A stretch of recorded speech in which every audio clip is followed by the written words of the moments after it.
안녕하십니까. 신승호 목사입니다. 다시 뵙게 돼서 반갑습니다.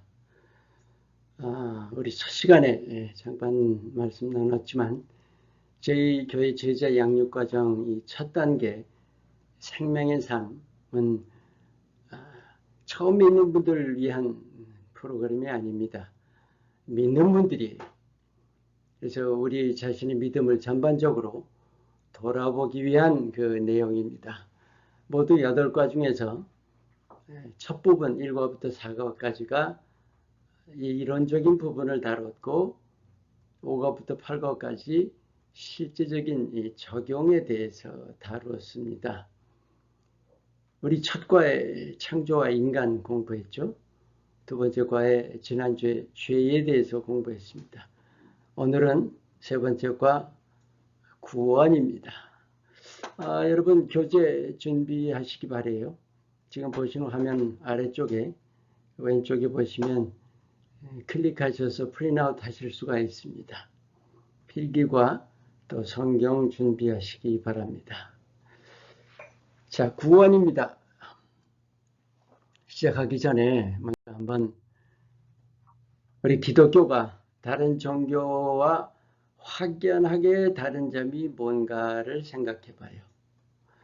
저는 기독교를 종교라고 하는 거 원치 않습니다. 왜냐하면 어디까지나 종교는 사람들이 만든 것이거든요. 하나님은 한 분뿐이세요. 우리가 신앙의 대상, 곧 믿는 대상이라는 것은 하나님뿐이죠. 그런데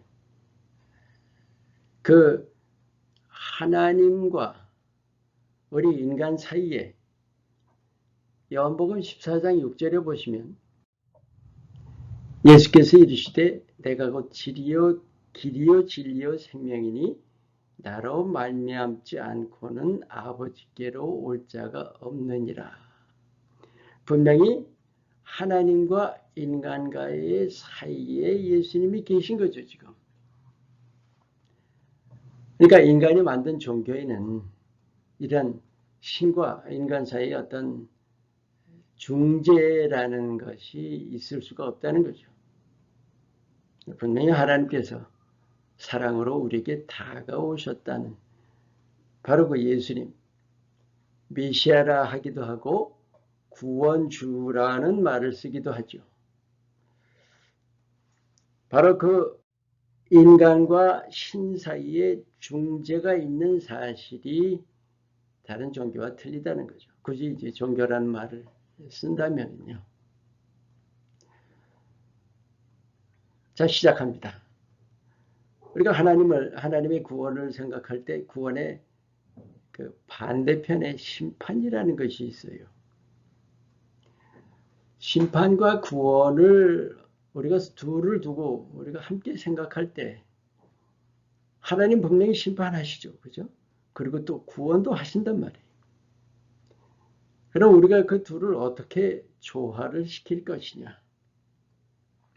일반 사람들이 이해를 한번 생각해 봐요. 사람들이 보통 신이라고 할 때 일반 사람들이요. 하나님 믿지 않는 그런 가정하에서 신이라고 할 때 일반 사람들은 그 신에 대해서 어떻게 이해를 하고 있느냐? 선에 대해서는 상 주고 악을 벌하신다 라고 그렇게 여깁니다. 창세기 3장 5절에 보세요.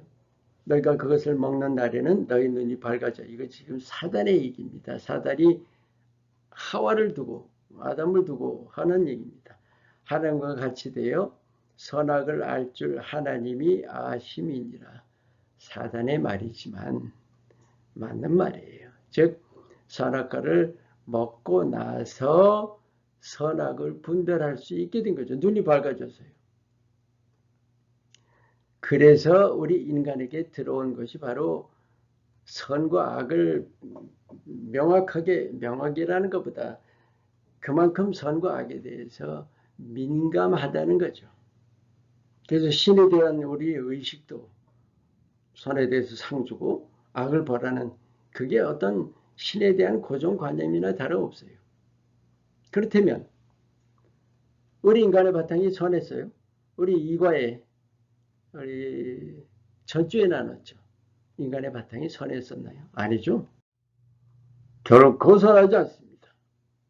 그렇다면 본래부터의 모습이 우리가 선하지 않다는 건데 하나님께서 그런 본래의 모습으로 선하지 않다는 이유로 하나님께서 멸하시려고 심판하시려고 인간을 창조하셨을까요? 그건 아니죠. 우리 분명히 알 수 있어요. 창조하시고는 멸하시려 하셨다. 있을 수가 없죠. 그렇다면 이제 우리가 알 수 있는 것은 하나님은 분명히 심판이 아니시라는 것을 이제 어느 정도 짐작이 돼요. 우리가 아는 하나님의 속성이 있습니다. 하나님은 공의이시고 또 사랑이십니다. 이 두 가지가 서로 상반되는 것 같죠. 근데 사실 한번 생각해 보세요. 공의 그러면 우리 뭐 어떤 정의 이런 거 따지게 되고 하지 않아요? 근데 사랑이 없는 공의를 한번 생각해 보세요. 어때요? 사랑이 없는 공의는 벌하기 위한 것이래요. 벌하기 위한 것. 여러분 이 사회에서 우리 정의 실현이라는 뭐 그런 조직들 좀 듣죠. 그런 얘기들. 저는 그런 얘기 들으면 조금 마음이 거북해요. 왜 그런지 아세요? 정의 실현이라는 것이 결국은 누군가를 벌하는 데 초점이 맞춰져요. 심판이라는 것에. 근데 하나님은 그게 아니거든요. 하나님은 전혀 아니십니다. 자, 우리 시편 9편의 7절과 8절을 봅니다. 여호와께서 영원히 앉으시며 심판을 위하여 보좌를 준비하셨도다. 공의로 세계를 심판하시며 정직으로 만민에게 판별을 내리시리로다. 자, 그러면 하나님의 공의의 결과가 뭐예요? 공의는 심판으로 나타납니다. 요한일서 4장 10절을 봐요. 사랑은 여기 있으니 우리가 하나님을 사랑한 것이 아니요 하나님이 우리를 사랑하사 우리 죄를 속하기 위하여 화목제물로 그 아들을 보내셨습니다. 사랑하시기 때문에 우리를 구원하시는 거죠. 사랑은 구원으로 나타나는 거예요. 그러면 하나님이 심판하시기도 하시고 또 구원하시기도 하시는데 우리가 이 둘을 어떻게 좋아할 것이냐 하는 거예요. 자, 굉장히 중요합니다. 호세아 6장 1절을 봐요. 오라 우리가 여호와께로 돌아가자. 여호와께서 우리를 찢으셨으나 도로 낫게 하실 것이요 우리를 치셨으나 싸매어 주실 것입니다. 여러분 이 말씀 보면서 이스라엘 역사를 한번 잘 들어보세요. 이스라엘 역사 결국 하나님께서 이스라엘을 멸망으로 끌고 가셨어요. 얼마나 많이 심판하셨어요. 진노하시고 구약에 한번 봐요. 그런데 반드시 건져내 주셨죠. 반드시 다시 일으켜 주셨어요. 반드시 용서해 주셨다고요. 바벨론으로 포로로 끌려간 다음에도 다시 회복시켜 주셨다는 거예요. 바로 그 점이 중요해요. 중심이 뭐냐? 하나님께서 찢으셨고 치셨다는 데 중심이 있는 거 아니에요. 하나님께서 도로 낫게 하셨다는 거예요. 하나님께서 싸매어 주셨다는 것이 초점이에요. 우리가 분명히 알아야 될 것은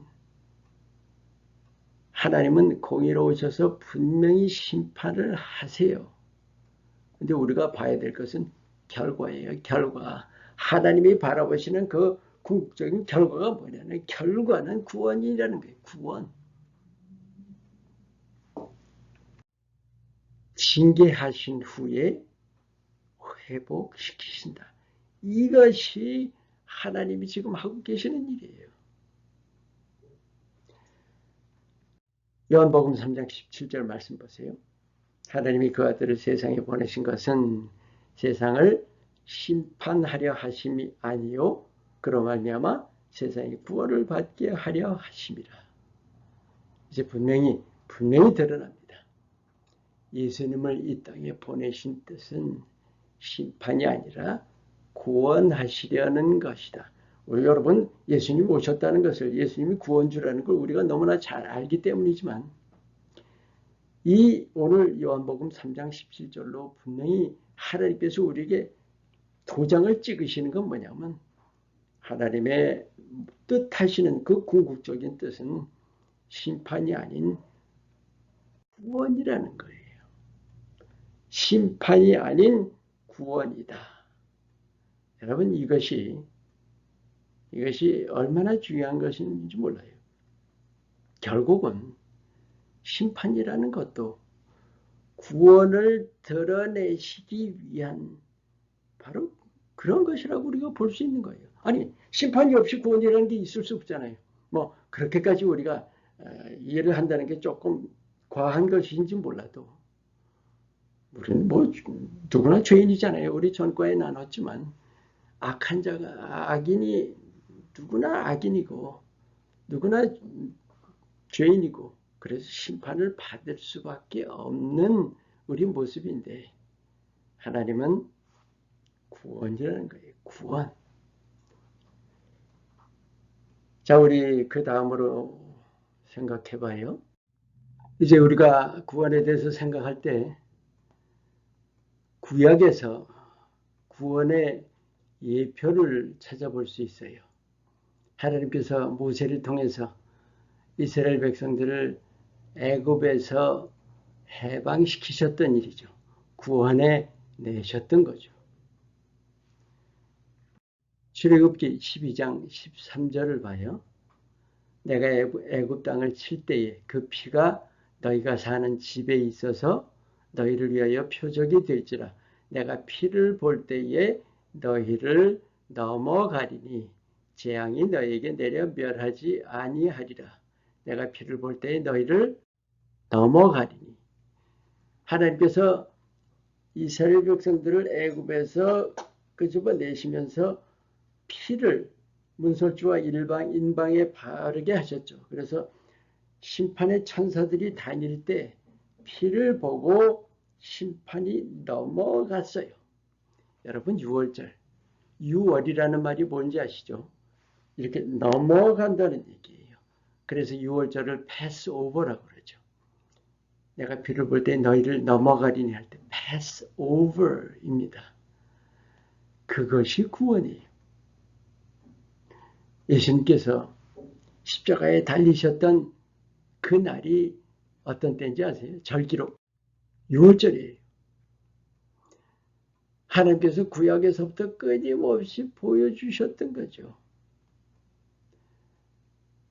그 출애굽 때 양의 피를 바른 사실, 그게 바로 십자가의 예표였던 거예요. 그렇다면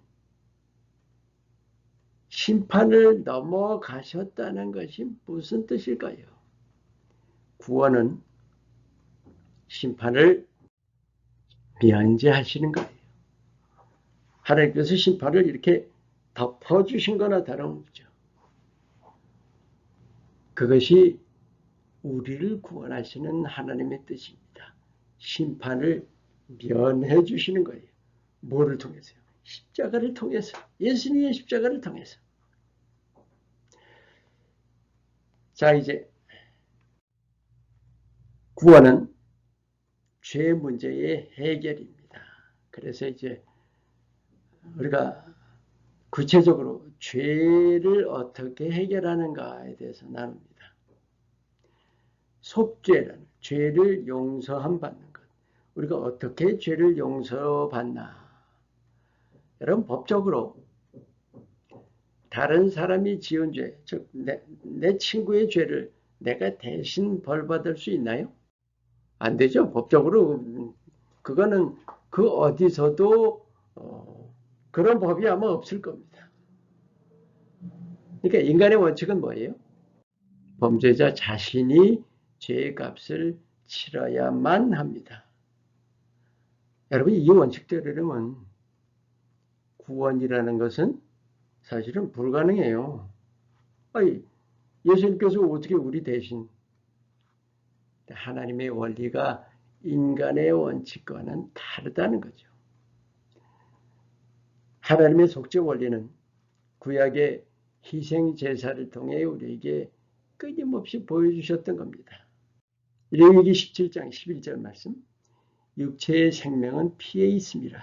내가 이 피를 너희에게 주어 제단에 뿌려 너희의 생명을 위하여 속죄하게 하였나니, 이 다음 말씀이 중요합니다. 생명이 피에 있으므로 피가 죄를 속하느니라. 피에 뭐가 담겼다고요? 생명이 담겨 있어요. 그래서 피가 죄를 속한다는 거예요. 히브리서 9장 22절 말씀도 봐요. 율법을 따라 거의 모든 물건이 피로써 정결하게 되나니 피 흘림이 없은즉 사함이 없느니라. 그러니까 죄의 값을 치를 수단은 오직 무엇뿐이에요? 생명뿐이에요. 근데 그 생명이 피에 담겼기 때문에 피를 뿌렸던 거예요. 제단에 동물을 잡아서. 여러분 사실 생각해 보세요. 그 비둘기, 소, 양 잡아서 피를 뿌렸다는 게 실제 그 어떤 동물 자체가 무슨 동물의 피 자체가 아니죠. 피 안에 담겨 있는 생명이라는 겁니다. 우리가 구약의 희생 제사를 통해서 보이신 그 하나님의 속죄 원리는 결국 뭘까요? 어려운 말이지만 대속이라고 합니다. 대신 속해 주시는 거죠. 예수님이 십자가를 구약의 그 희생 제사를 통해서 미리 보여주셨던 거예요. 동물을 죽여서 그 피를 뿌렸다는 게 뭐예요? 동물이 대신 속죄 양이 된 거죠. 예수님께서 십자가에서 죽으심으로 바로 우리를 대신한 희생 양이 되셨던 겁니다. 베드로전서 3장 18절 봐요. 그리스도께서도 단번에 죄를 위하여 죽으사 의인으로서 불의한 자를 대신하셨으니 이는 우리를 하나님 앞으로 인도하려 하심이라. 결국 죄인인 인간과 완전하신 거룩하신 하나님 사이에 그 중재로서 우리를 하나님 앞으로 인도하시기 위해서 예수님께서 십자가에서 죽으신 거예요. 그 피가, 예수님의 생명이 우리의 죄를 속해 주셨던 것이죠. 자, 이제 예수님에 대해서 우리 함께 공부합니다. 예수 그리스도의 성육신과 십자가. 여러분, 왜 성육신을 지금 먼저 함께 생각하는 건지 아세요? 여러분, 성육신, 예수님, 하나님께서 인간의 몸을 입으신 것이 없다면 십자가도 없죠. 또 하나, 성육신 자체가 어마어마한 희생이에요. 생각해 보세요. 하나님이 인간이 되셨어요. 하나님이. 우리는 그냥 우리가 아는 지식으로 하나님이 사람 몸을 입으셨다고 단순하게 생각하기 쉽지만, 여러분, 인간이 벌레가 된다고 인간이 실제 벌레가 된다고 생각을 해보세요. 상상이나 할 수 있는 일이에요. 그런데 그런 차원도 아니에요. 하나님이 인간으로 내려오셔 창조주가 피조물이 되셨다는 거예요. 이건 정말 우리는 도저히 상상이 안 되는 거죠. 우주 만물을 초월하시는 그 하나님이 일개 인간이 되셨던 것이 바로 성육신입니다. 이사야 7장 14절 말씀, 그러므로 주께서 친히 징조를 너에게 주실 것이라. 보라, 처녀가 잉태하여 아들을 낳을 것이요 그 이름을 임마누엘이라 하리라. 이 말씀을 그대로 마태복음에 적용하고 있죠. 마태복음 1장 23절, 보라, 처녀가 잉태하여 아들을 낳을 것이요 그 이름을 임마누엘이라 하리라 하셨으니 여기서 지금 그 임마누엘을 해석합니다. 이를 번역한즉 하나님이 우리와 함께 계시다 함이라. 임마누엘 히브리어로 사실은 임이 with고 누가 us라는 뜻입니다. 그리고 엘이 하나님이죠. With us God. God with us예요. 하나님이 우리와 함께 하신다는 뜻이 바로 임마누엘이죠. 중요 사실이 있어요. 영이신 하나님이 육신인 사람과 함께 하신다는 거예요. 여러분 창세기 6장 3절에서 우리 창세기 6장 3절 그동안에 참 여러 번 나눴죠. 인간이 육신이 됨이라 하셨던 것.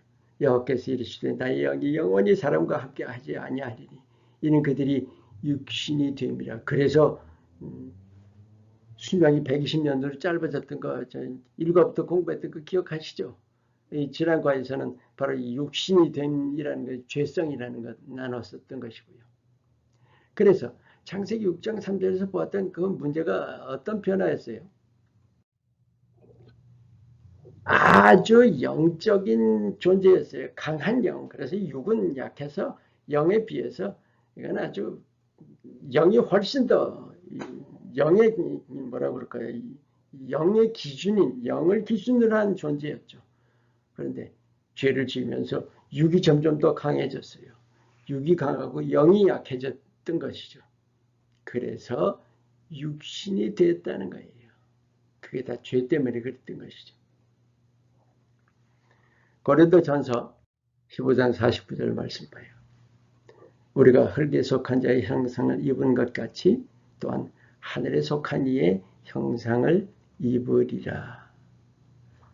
여러분 분명히 중요한 것은 우리가 분명히 강한 영, 그러니까 영적인 존재가 영이었던 존재가 육신이 되었다는 그 사실, 그냥 타락한 것으로 그걸로 끝난 게 아니라는 거예요.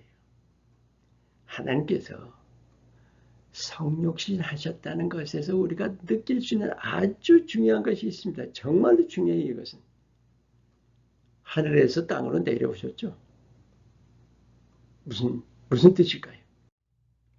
여기 지금 흙에 속한 자의 형상이 하늘에 속한 자의 형상을 입으리라 하셨던 것은 결국 창세기 6장 3절에서 보았던 그 타락이라는 것보다 정말 영의 존재가 육의 존재로 변했던 것이 그게 바로 다시 회복된다는 말씀이죠.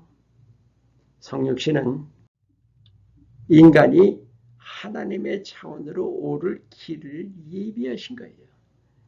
우리가 성육신을 바르게 이해를 해야 됩니다. 그냥 예수님이 이 땅에 태어나셨다가 아니라 하나님이 인간으로 내려오셨다. 그런데 그 사실만이 아니라 우리에게, 인간에게 하늘로 다시 올라갈 수 있는 길을 열어주신 것이라는 거예요. 우리가 이 사실을 알고 모르고가 영적인 삶을 사는데 아주 관건입니다.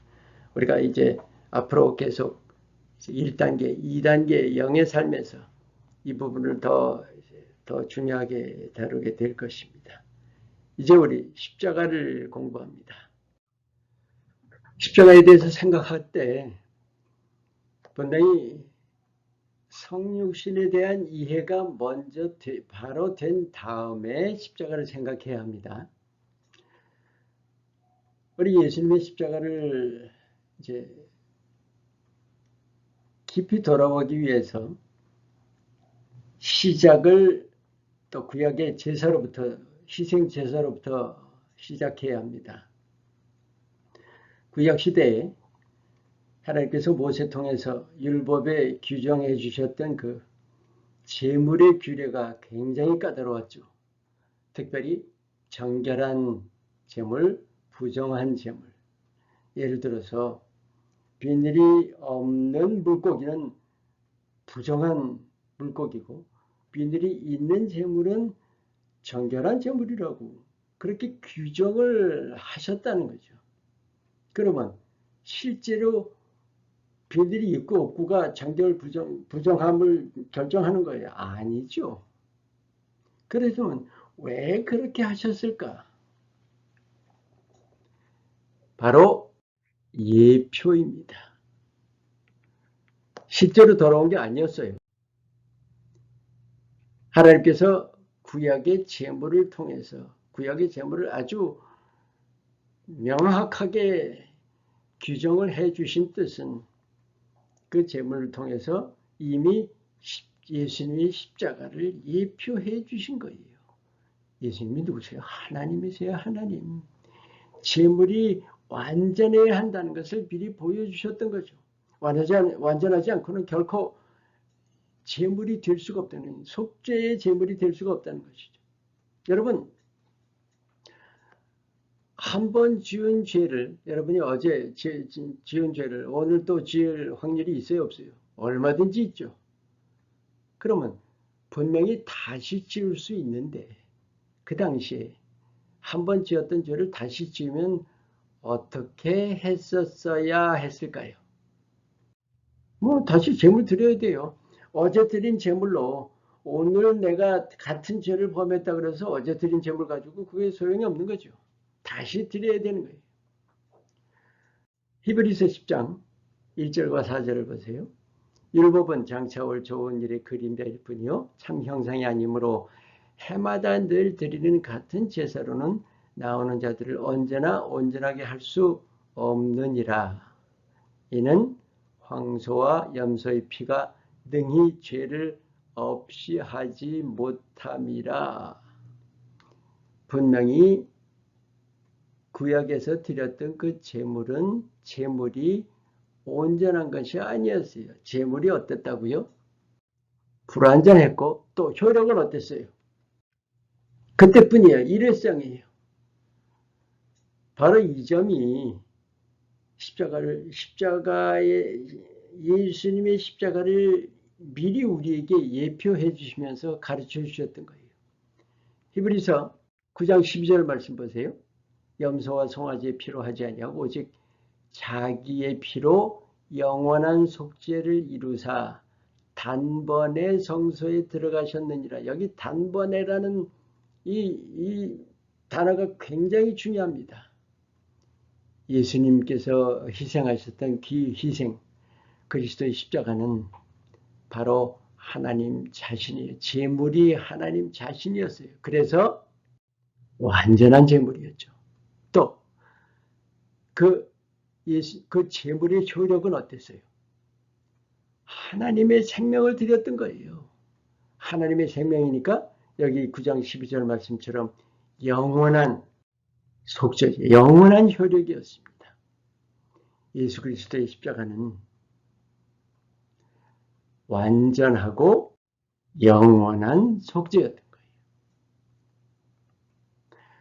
하나님께서 이 구약의 제사를 통해서 우리에게 예표해 주셨던 것, 그리고 결국 때가 되어서 친히 인간의 몸을 입으시고 이 땅에 내려오셔서 우리를 위해서 모든 것을 희생하셨던 일, 그것이 바로 완전하고 영원한 속죄였다는 사실이에요. 이제 십자가에 대해서 한 가지 더 우리가 마음속에 깊이 새겨야 될 것이 있습니다. 요한복음 15장 13절 말씀 봐요. 다음 페이지로 갑니다. 우리가 십자가에 대해서 반드시 마음에 새겨야 할 사실입니다. 사람이 친구를 위하여 자기 목숨을 버리면 이보다 더 큰 사랑이 없나니.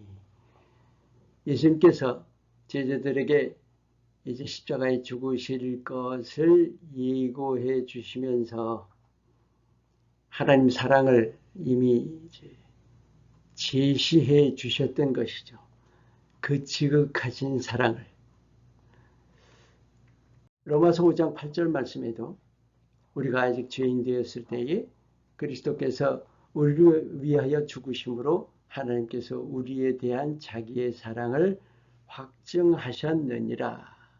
십자가는 우리 향하신 하나님 사랑의 확실한 증거입니다. 하나님께서 우리에게 뭔가 보여주시려는 그런 목적이 아니라 사실은 십자가를 지실 수밖에 없는 정말 그렇게 지극하신 그렇게 무한하신 사랑이에요. 여러분 하나님을 우리가 사랑하심 이렇게 이해하기가 쉬운데 사실은 하나님은 사랑 그 자체이세요. 사랑. 하나님이 사랑이시라고요. 그래서 하나님이 모든 것을 다 희생하실 수밖에. 그러니까 여러분 우리 하나하나를 보시면서 얼마나 친히 모든 구원을 친히 이루시지 않고는 견디실 수가 없는 그것이 하나님의 속성이에요. 사랑이십니다. 자, 이제 우리 십자가에 대해서 마치고 부활로 넘어가겠습니다. 자, 예수님께서 십자가에 죽으셨어요. 십자가에 죽으시고 그걸로 끝난 것이 아니라 반드시 다시 사셨다는 사실이 이건 대전제나 다름이 없죠. 창세기 3장 15절로 갑니다. 한번 잘 읽어보세요. 내가 너로 여자와 원수가 되게 하나님께서 지금 사단에게 주시는 말씀이에요. 이브와 아담이 선악과를 따먹고 이제 그리고 나서 사단 앞에서 하나님께서 사단을 사실은 벌하시는 거죠. 물론 아담에게도 이제 벌을 주셨지만 아담과 이브에게도 내가 너로 사단에게 주시는 말씀이 여자와 원수가 되게 하고 네 후손도 여자의 후손과 원수가 되게 하리니 여자의 후손은 네 머리를 상하게 할 것이요 너는 그의 발꿈치를 상하게 할 것이니라. 여기 지금 여자와 원수가 되게 하고 그 다음에 네 후손도 여자의 후손과 할 때 여기 여자의 후손은 단수입니다. 여러분 이게 참으로 이 말씀만 봐가지고는 이게 무슨 말씀인지 전혀 몰라요. 전혀. 그런데 이것을 원시복음이라고 우리는 이렇게 그렇게 부르죠. 원시복음. 여인의 후손은 바로 예수입니다. 예수님입니다. 예수 그리스도. 그런데 더 중요한 것은 여자의 후손은 네 머리를 상하게 할 것이요. 너는 그의 발꿈치를 상하게 할 것이니라. 예수 그리스도께서 네 머리, 사단의 머리를 상하게 할 것이요. 너는, 사단은 예수님의 발꿈치만 상하게 할 것이니라. 여러분, 무슨 차이일까요? 머리하고 발꿈치의 차이가 뭐예요? 머리는 완전히 치명상입니다. 예수님의 십자가로. 사실은 사단은 부활이라는 걸 전혀 몰랐던 것이죠. 그 십자가로 완전히 머리를 상하게 돼서 이제 마귀의 시대는 끝난 것이죠. 하지만 사단이 생각했을 때 예수님을 십자가에 못 박으면 자기네들이 이길 것이라고 생각했는데 그것은 단순히 발꿈치를 문 것뿐이었다는 거예요. 치명상에 대해서 뭐예요? 사실은 영적으로는 우리에게 승리라는 것이죠. 그것이 오히려 큰 승리가 된 것이죠. 자, 속죄와 칭의에 대해서 생각을 해요. 지금 이 두 가지를 왜 생각하느냐. 우리가 부활을 생각할 때 예수님이 다시 사신 사실로만 이해할 것이 아니라 거기에 담긴 깊은 의미가 있습니다. 로마서 4장 25절을 봐요. 예수는 우리가 범죄한 것 때문에 내어 주임이 되고 또한 우리를 의롭다 하시기 위하여 살아나셨느니라. 문장은 분명히 두 개예요. 범죄한 것 때문에 내줌이 되고 의롭다 하시기 위하여 살아나셨다. 십자가는 앞에 부분은 십자가에 대한 것이죠. 내어줌이 되었다. 범죄한 것 우리의 뭐를 위한 거예요? 죄값을 치르신 거예요. 그런데 뒤에 부분은 달라요. 살아나셨다는 것은 우리를 의롭다 하시기 위하여. 이게 뭔지 아세요? 우리 신분을 의인으로 바꾸신 거예요. 죄값을 치르신 것은 바로 속죄고 의인으로 바꾸어 주셨다는 것. 우리를 의롭다 하신 거예요. 여러분, 신분이라는 게 왜 중요한지 아세요? 신분. 우리 죄인 신분으로는 하나님 나라에 들어갈 수가 없어요. 하나님 나라에 들어가기 위해선 반드시 의인의 신분을 가지고 있어야 하나님 나라를 들어갈 수 있다는 거죠. 그런데 그 의인 신분을 우리에게 주신 거예요. 뭐를 통해서? 부활을 통해서. 굉장히 중요한 거예요. 여러분, 예수님께서 죽으시고 부활하지 않으셨다면 어떤 일이, 물론 이건 말이 안 되는 거지만, 만약에 우리가 오늘 로마서 4장 25절 말씀을 보시면서 우리가 한번 이렇게 아주 엄청난 가정을 한번 해보는 거죠. 예수님이 죽으시고 부활하시지 않으셨다면 어떻게 됐을 것 같아요? 아무도 천국에 들어가지 못합니다. 그 누구도. 왜 그럴까요? 아무도 의인이 될 수가 없기 때문이에요. 죄 신분이 바뀌지 않기 때문이죠. 우리가 의인이라는 신분이 중요한 거예요. 죄가 있고 없고의 문제가 아니라 신분의 문제다라는 거예요. 바로 이것이 우리 믿음에서는 지극히 중요합니다. 우리 인간식으로 따질 때는 죄가 있고 없고 그것이 더 중요하죠. 그죠? 그런데 하나님이 우리 하나님 나라의 그 백성으로 삼으시는 조건은 유죄 무죄가 아니라 의인이냐 죄인이냐인 거예요. 자, 먼저 우리 예수님께서 부활을 통해서 이루신 일을 한번 우리 성경적으로 들어보기로 해요. 로마서 6장 23절 말씀. 죄의 삭은 사망이요 하나님의 은사는 그리스도 예수 우리 주 안에 있는 영생이니라. 결국 뭐예요? 죄의 결과가 뭐예요? 죄의 사망이죠. 바로 그 사망이라는 저주를 소멸하신 거예요. 바로 부활을 통해서.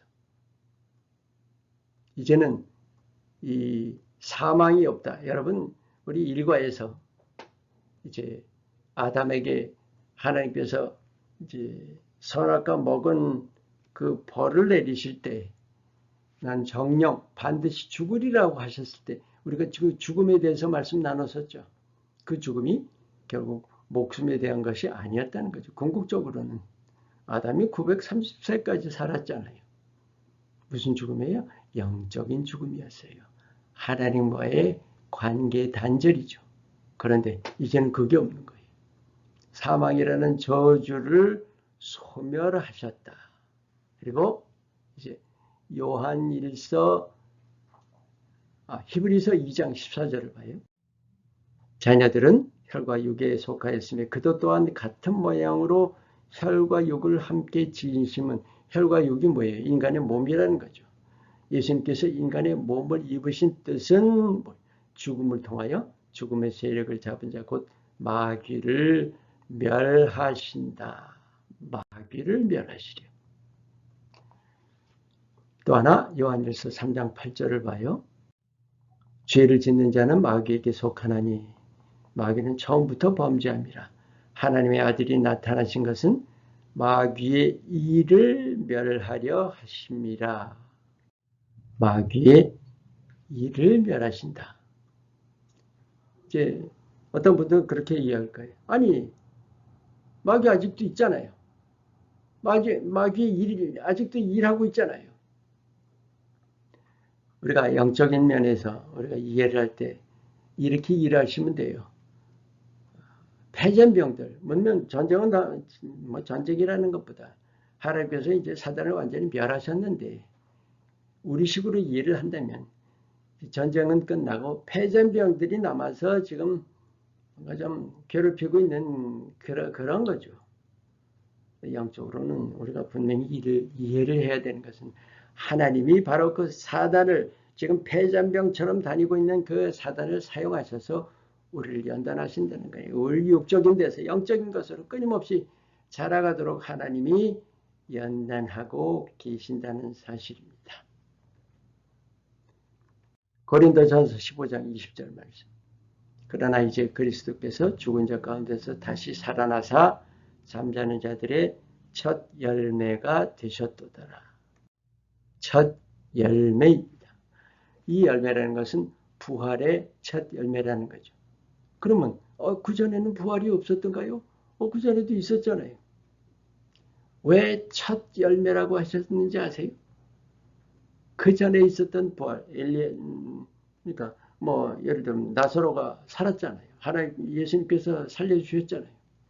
그런데 나사로가 결국은 어떻게 됐어요? 다시 죽었죠. 명을 다해 죽었잖아요. 예수님이 이전에는 그 부활은 어떤 부활도 다 결국은 죽었다는 거예요. 그래서 첫 열매이십니다. 베드로전서 1장 3절 말씀. 우리 주 예수 그리스도의 아버지 하나님을 찬송하리로다. 그의 많으신 긍휼대로 예수 그리스도를 죽은 자 가운데서 부활하게 하심으로 말미암아 우리를 거듭나게 하사 산 소망이 있게 하시며. 산 소망입니다. 여러분, 왜 소망 하는데 산 소망일까요? 여러분, 살아있다는 뜻은, 여기 산 소망이라는 것은 언제가 죽는다는 뜻이 아닙니다. 영원이라는 거예요. 소망에 생명이 있어서 소망이 절대로 꺼지지 않는 소망이에요. 바로 예수님께서 부활하심으로 우리에게 부활이라는 어떤 굉장히 귀한 소망을 주셨는데 그 소망은 영원한 소망인 거예요. 우리가 삶 속에서 이것을 정말 이 땅 삶에서 바라보아야만 합니다. 여러분, 이 땅 바라보고 있을 게 아니에요. 우리가 정말 위를 바라보고 하늘의 것을 찾아야 합니다. 아멘. 믿음의 삶에서 지극히 중요한 일입니다. 한 가지 더.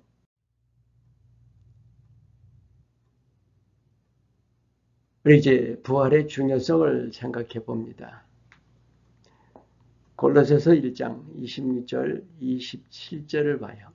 이 비밀은 만세와 만대로부터 감춰졌던 것인데 이제는 그의 성도들에게 나타났고 하나님이 그들로 하여금 이 비밀의 영광이 이방인 가운데 얼마나 풍성한지를 알게 하려 하심이니 이 비밀은 너희 안에 계신 그리스도시니 곧 영광의 소망입니다. 여러분, 성경에 비밀이라는 단어가 그렇게 안 나와요. 그런데 분명하게 예수님께서 십자가에 달려 죽으신 그 일, 하나님께서 창세전부터 계획하셨던 일인데 비밀이에요, 비밀. 사단이 예수님의 부활을 알고 있었을까요? 하나님의 비밀입니다. 결코 몰랐어요. 그런데 한 가지 더 질문해요. 예수님의 제자들은 알았어요? 예수님 제자들도 몰랐어요. 예수님께서 제자들 앞에 여러 번 말씀하셨죠. 내가 이제 고난을 당하고 죽임 당하고 사흘 만에 다시 살아나리라 라고 말씀해 주셨는데도 한 번 정도가 아니에요. 거듭 말씀해 주셨는데도 제자들이 깨닫지 못했다는 거예요. 어쩔 수 없죠. 그 당시 우리가 여러분이 제자였을 때라도 그 누구도 알아들었을 사람은 없죠. 또 한 가지 중요한 사실이 있습니다. 고린도전서 15장 17절과 19절 말씀을 보세요. 그리스도께서 다시 살아나신 일이 없으면 너희의 믿음도 헛되고 너희가 여전히 죄 가운데 있을 것이요. 분명히 그렇죠. 예수님의 부활이 없었다면 믿음이라는 것도 사실 없는 거예요. 없다는 것보다 믿음이라는 것이 빈 것이 된다는 거죠. 또 만일 그리스도 안에서 우리가 바라는 것이 다만 이 세상의 삶뿐이면, 부활이 없다면 모든 사람 가운데 우리가 더욱 불쌍한 자니라. 왜 불쌍해요? 사람들은 이 세상에서 다 누릴 거 누리면서 막 그렇게 살잖아요. 근데 우리는 뭐예요? 바로 예수님 위해서 절제하면서 주님 바라보고 나가고 있죠. 주님을 따르는 삶을 살고 있잖아요. 사실은 부활이 없다면 우리가 가장 불쌍한 자죠. 그러나 부활이 있기 때문에 어때요? 비교가 안 돼요. 비교라는 말도 할 필요가 없습니다. 순간과 영원의 차이예요. 이 땅 삶은 순간이고 하나님께서 우리를 위해 약속하신 것이 영원입니다. 그래서 부활이라는 것은 기독교 신앙의 아주 중심이에요. 물론 우리가 아까 성육신 말씀 나눴죠. 십자가와 부활도 결국 성육신이라는 전제가 있는 거예요. 하나님께서 창조주께서 이 땅에 피조물로 내려오셨다는 사실. 여러분 이제 성탄절 우리가 생각할 때 뭐라 그럴까? 그냥 예수님이 태어나셨다. 아까도 말씀 나눴지만 그렇게만 단순히 생각할 것이 아닙니다. 하나님이 우리를 위해서 이 땅에서 우리가 하늘로 오를 길을 열어주셨고 이제 그 열어주신 길을 실제로 이제 우리가 하늘로서 올라갈 수 있는 실제가 이루어진 것이죠. 바로 십자가와 부활을 통해서 이루어 주셨던 것입니다. 자, 이제 우리 굉장히 정말로 구원에서 가장 중요한 부분으로 넘어가겠습니다. 바로 믿음입니다. 우리가 아무리 구원에 대해서 잘 알아도 믿음이 아니면 아무 소용없어요. 예수님이 우리를 위해 죽으셨다. 알고 있는 것 가지고 소용이 없는 거예요. 믿어야 하는 거예요. 자, 구원을 얻는 영적인 원리가 무엇인가? 하박국서 2장 4절 말씀을 봅니다. 보라 그의 마음은 교만하며 그 속에서 정직하지 못하나 의인은 그의 믿음으로 말미암아 살리라. 이거 하박국 선지자를 통해서 하나님께서 주신 말씀이에요. 의인이 믿음으로 말미암아 살리라. 그런데 이 말씀을 바울 사도를 통해서 인용하게 하시죠. 로마서 1장 17절 말씀입니다.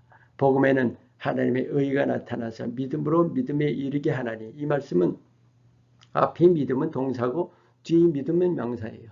바로 믿는 행위를 통해서 바로 그 믿음이라는 것에 이르게 된다는 것이고, 기록된 바 이게 지금 하박국서 2장 4절 말씀 인용했죠. 의인은 믿음으로 말미암아 살리라 함과 같으니라. 의인은 믿음으로 말미암아 산다. 이 뜻이 뭘까요?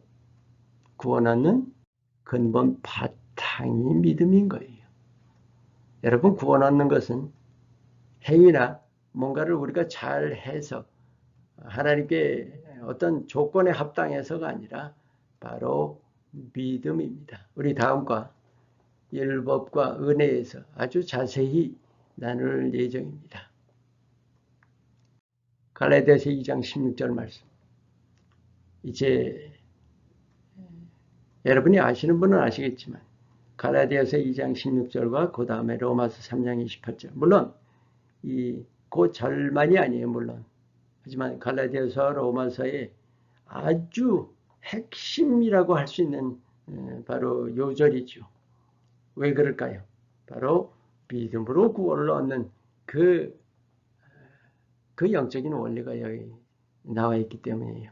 사람이 의롭게 되는 것은 율법의 행위로 말미암음이 아니요 오직 예수 그리스도를 믿음으로 알므로 우리도 그리스도 예수를 믿나니 이는 우리가 율법의 행위로서가 아니라 그리스도를 믿음으로 의롭다함을 얻으려 함이라. 율법의 행위로서는 의롭다함을 얻을 육체가 없느니라. 믿음으로써. 로마서 3장 28절을 봅니다. 사람이 의롭다 하심을 얻는 것은 율법의 행위에 있지 않고 믿음으로 되는 줄 우리가 인정하노라. 여러분, 구원을 얻는다 할 때 우리가 구원을 얻는 그 원리는 무엇이냐? 십자가와 부활을 믿음으로써 의롭다함을 얻는다는 거예요. 우리 아까 나눴죠? 신분에 대한 겁니다. 신분이 죄인에서 의인으로 바뀌는 거예요. 아까도 말씀 나눴지만 결국은 신분의 문제라는 거예요. 죄가 있고 없고가 아니라는 거예요. 하나님께서 구원하시는 것은 우리가 예수님을 믿느냐 안 믿느냐 그것이 바로 관건이라는 거죠. 죄 있고 없고가 아니에요. 그래서 의로움 자체가 아니라 의롭다 함을 얻는 거예요. 의롭다 하심을 얻는 것. 의롭다 하심을 얻는다는 것을 우리 한국말로 표현하기가 참 어려워요. 그래서 영어로는 justified라는 단어 하나로 그냥 끝나요. 네. 한번 생각해 봐요. 어떻게 다른 거예요? 의로움은 실제로 의로운 거예요. 쉽게 말해서 실제로 죄가 없는 거죠. 실제로 의로운 거. 그런데 의롭다함을 얻었다는 것은 하나님께서 우리를 의롭게 보아주신 것입니다. 바로 십자가를 통해서입니다. 여러분이 얼마나 귀한 정말로 귀한 은혜예요. 행위가 아니라 바로 우리의 믿음을 통해서죠.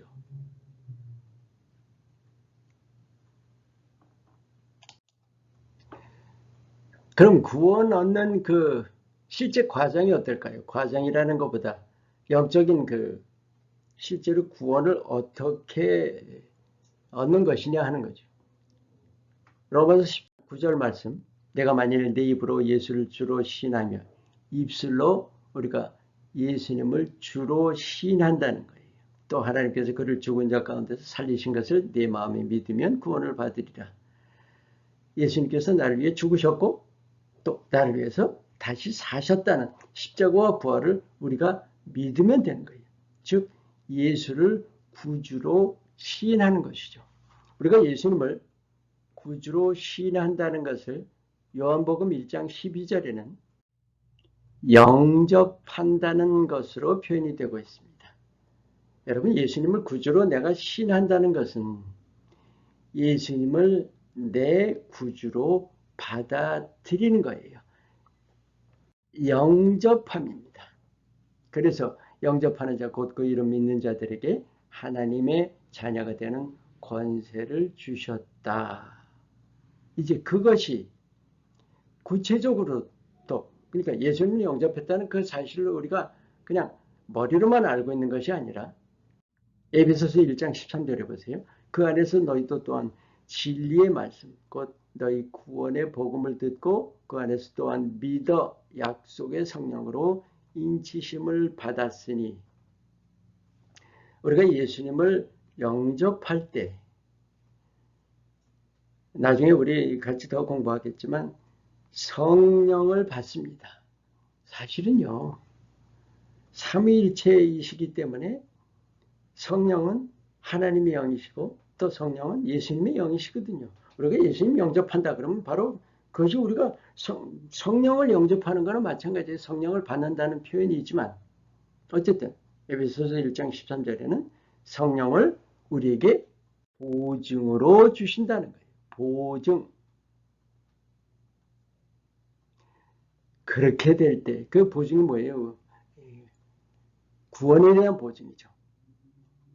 이것이 바로 우리가 예수님을 믿고 영접해서 바로 성령을 받는, 그래서 구원의 어떤 약속을 하나님께서 우리에게 주시는 것이죠.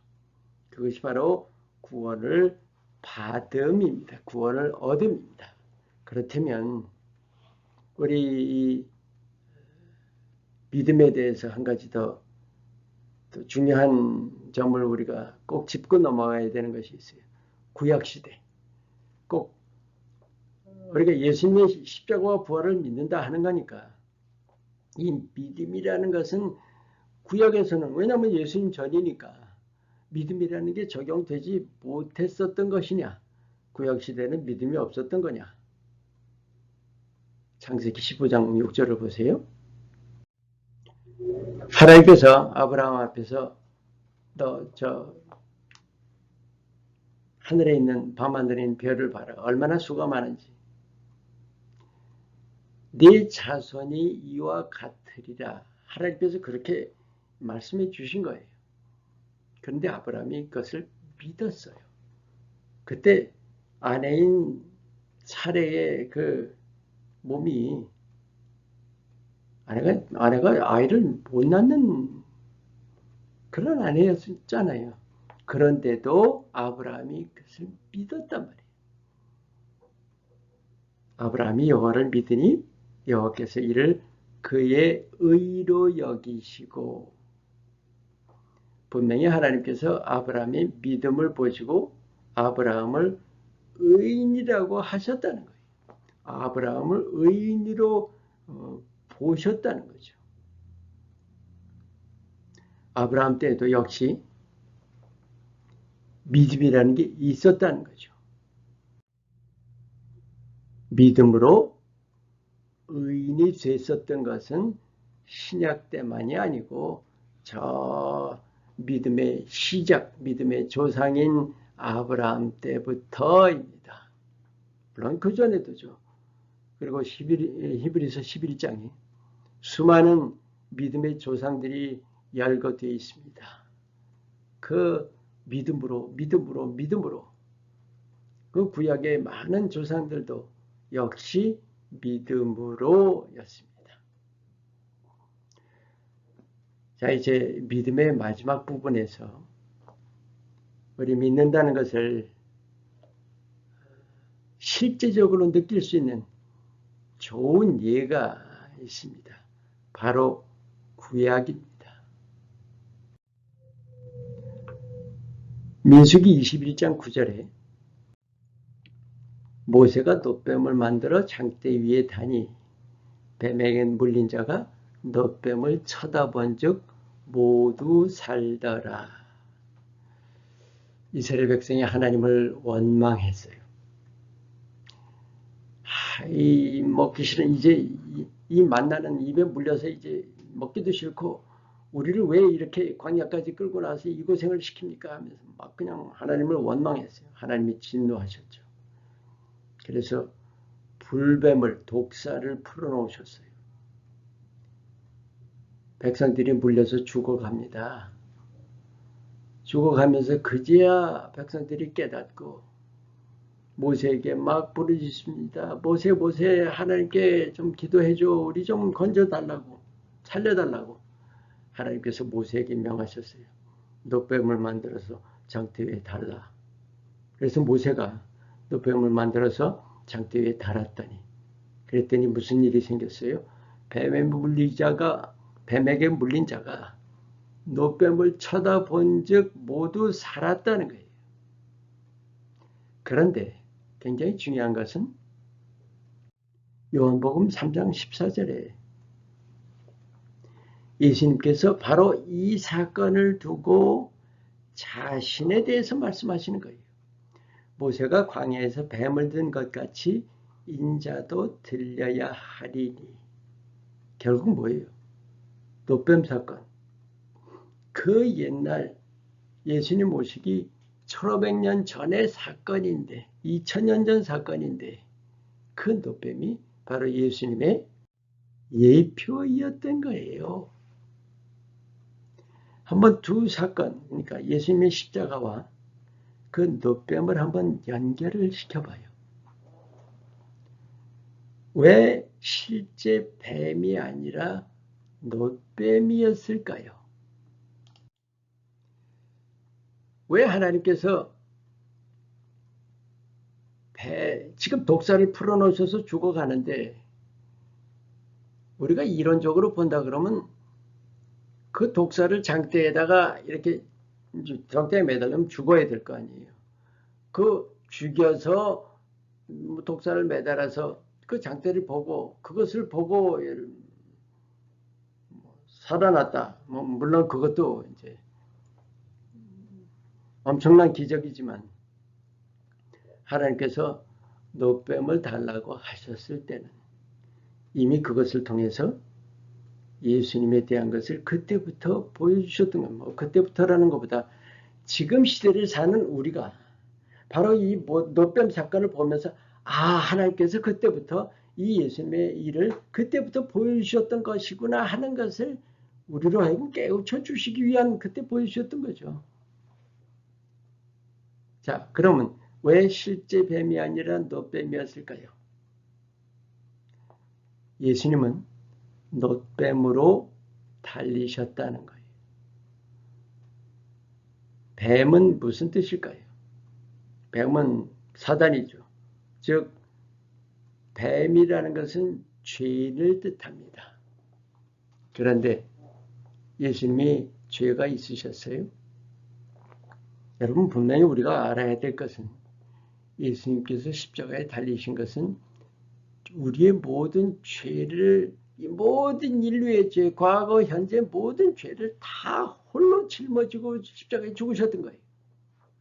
그러면 예수님이 죽으신 것은 죄인으로서 죽으셨던 거예요. 그런데 예수님이 죄가 있으셨어요? 실제로는 죄가 하나도 없으셨어요. 그래서 노뱀인 거예요. 죄 없으신 죄인으로 십자가에 달리셨다는 거예요.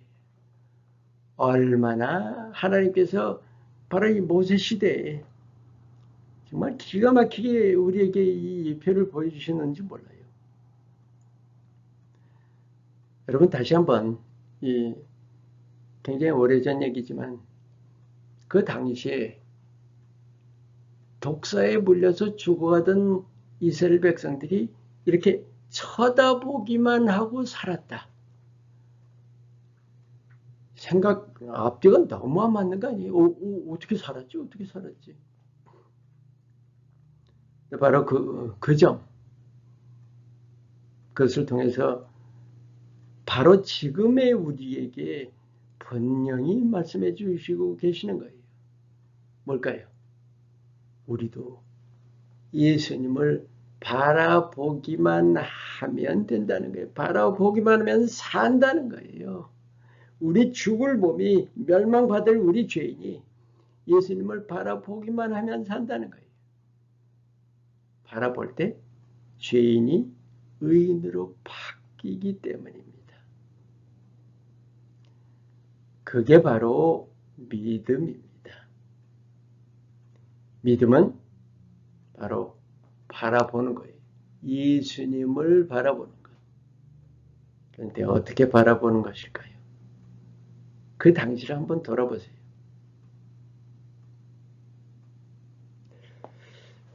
우리가 바라봄이라는 것을 생각할 때 당시로 한번 돌아가서 노뱀을 바라봅니다. 지금 이스라엘 백성들이 노뱀 바라보면서 모세를 통해서 하나님께서 주신 말씀을 이스라엘아 저 노뱀을 보면 너희가 살 것이다. 하나님께서 분명히 나하고 내게 약속을 주셨다. 그래요. 근데 사람들이 보면서 정말 참 말도 안 되는 얘기를 하면서 바라보지 않은 사람들도 있었을까요? 뭐 있었겠죠. 얼마든지. 제가 여러분과 나누기 원하는 것은 지금 그 사람들이 그것을 바라봤을 때 그런 어떤 자기 판단으로 피식하고서 그냥 죽어갔던 사람들도 있었지 않았을까 하는 거죠. 지금도 우리가 예수님 믿으면 예수님 나의 구주로 영접하고 내가 예수를 구주로 신하면 분명히 구원받는다 할 때 많은 사람들이 이거 가지고 생각을 하는 거죠. 이성적인 판단으로 뭐 믿고서 뭐가 어떻게 돼? 여러분 한번 조금 아까 우리 믿음은 바라봄이라는 것을 잠깐 나눴는데 이 바라본다는 원리, 이 중대한 장애물들이 있어요. 제가 생각하기에는 가장 큰 장애물이 바로 이겁니다. 감각과 이성입니다. 여러분 이 감각과 이성이라는 것 아마 이만한 큰 장애물은 없을 거라고 봐요. 물론 이외에도 장애물은 얼마든지 있겠죠. 하지만 우리가 이 세상에 수많은 믿지 못하는 수많은 사람들 결국은 감각과 이성 바로 이것이 가로막고 있다고 생각합니다. 여러분은 참 여기 지금 믿고 여러분 예수를 구주로 영접하신 모든 분들은 그 자체가 내가 지금 믿고 있다는 자체가 얼마나 큰 축복인지 몰라요. 왜냐? 멸망과 구원의 차이예요. 말도 못하는 거죠. 자, 다시 한번 민수기 21장 9절 말씀. 모세가 노뱀을 만들어 장대에 다니 그 물린 자들이 노뱀을 쳐다본 즉 살더라. 지금 굉장히 중요한 질문을 드립니다. 어떻게 바라봐야 됐을까요? 첫째가 믿음입니다. 내가 바라보면 반드시 산다. 그 당시에 이스라엘 백성들이 내가 저걸 바라보면 산다는 그 믿음이 아니었으면 바라보지 않았을 거예요. 또 하나, 그저 바라보는 것이 가지고 되는 것이 아니에요. 그냥 뭐 산다고 이렇게 보는 것이 아니라 나 정말 살기 원합니다 하는 마음으로 믿음과 간절함으로 바라봐야 되는 거예요. 이 말씀 지금 여러분과 나누는 이유가 뭔지 아시죠? 예수 믿으면 구원 얻는다. 뭔지 아세요? 죄인인 내가 지금 독에 물려 독이 파고 들어가서 독이 지금 나를 점령해가는 멸망으로 빠져가는 내가 나 정말로 살기 원합니다. 근데 예수님 바라보면 산다고 그랬으니까 내가 그 믿음으로 예수님 바라봅니다. 근데 그 믿음과 간절함이 동시에 있어야 구원을 얻는다는 거예요. 정말 이 예수 믿고 천국 가세요 하는 우리가 지나가는 듯이 얘기하는 정말 다시 한번 잘 생각해봐야 합니다. 예수 믿고 천국 가세요. 사실은 그 정도는 아니죠. 훨씬 중요한 거예요. 훨씬 중요한 거. 나 믿어요. 나 그냥 천국 가요. 이런 게 아니에요.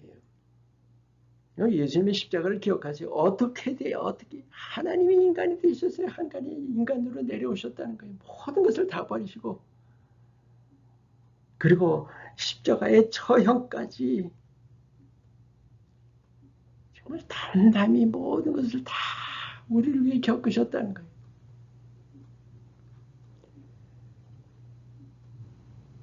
나 믿을게요. 여러분 나 믿을게요 정도가 아니라 정말 우리가 십자가를 바라보는 그 마음은 믿음과 함께 간절함이 있어야 돼요. 예수를 믿는다는 것은 정말 죄인인 내가 정말로 구원 얻기를 바라고 예수님을 간절히 바라보는 거예요. 간절히 바라보는 그것이 믿음입니다. 이제 마지막으로 이제 이것만 하고 마칩니다. 구원에 대해서 한두 가지 더 바른 이해를 해야 합니다. 자, 하나님이 천지를 창조하신 궁극적인 뜻이 뭔가? 우리 여러 번 나눴으니까 하나님 나라를 세우시기 위한 거예요. 즉 하나님 나라를 지금도 세워가고 계신 거죠. 그러니까 구원을 받는다는 것은 하나님 나라의 시민이 되는 거예요. 하나님 나라의 시민. 빌립보서 3장 20절 말씀. 그러나 우리의 시민권은 하늘에 있는지라 거기로부터 구원하는 자 곧 예수 그리스도를 기다리노니 우리의 시민권이 하늘에 있다는 거예요.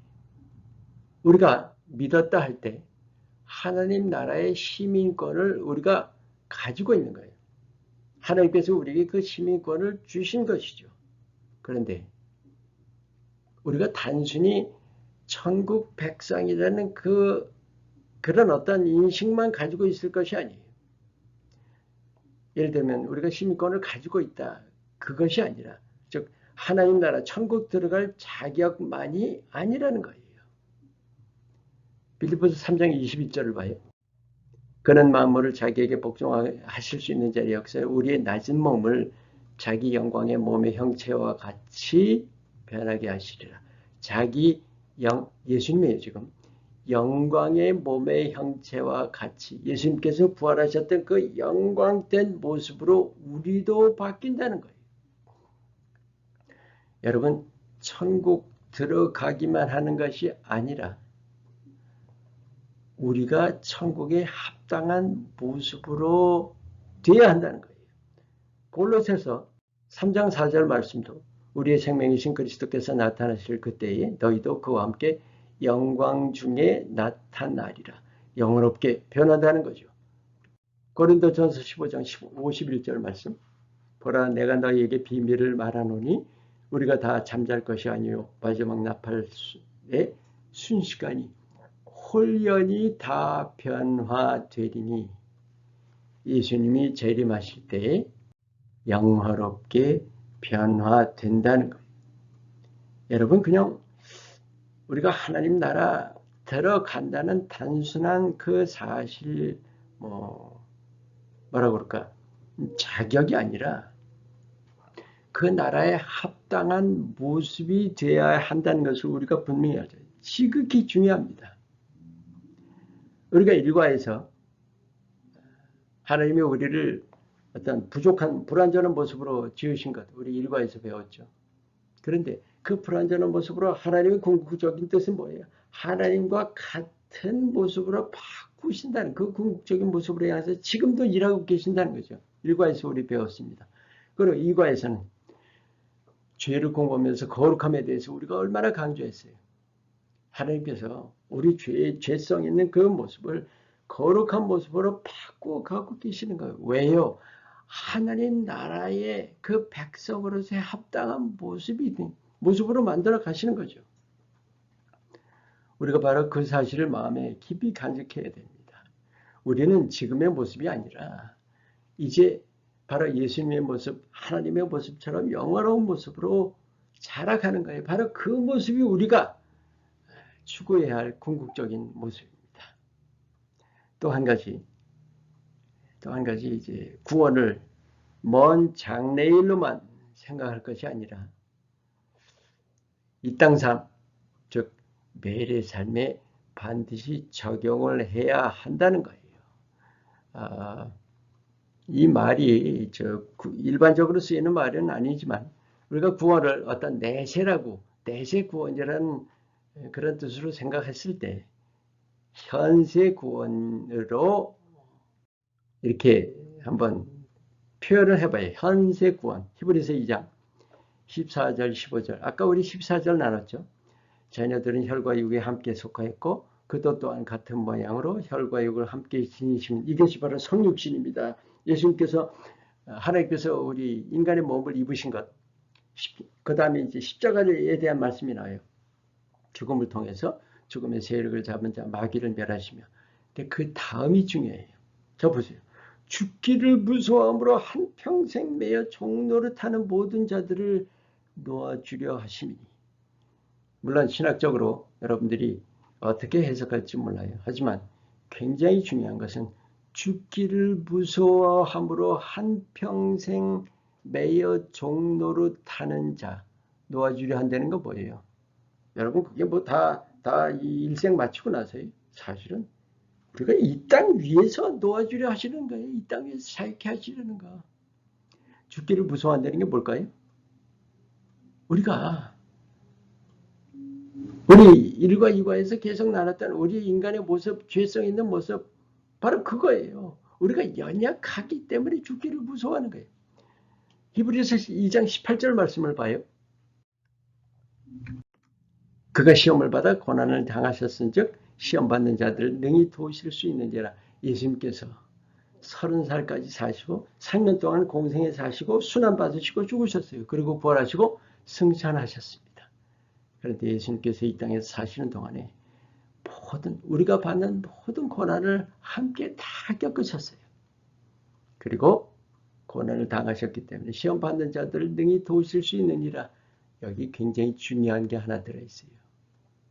예수님이 그냥 고난을 당하셨다는 그 사실뿐만이 아니라 그 연약함을 이기셨다는 것이 중요한 거예요. 그래서 우리를 도우실 수 있다는 거예요.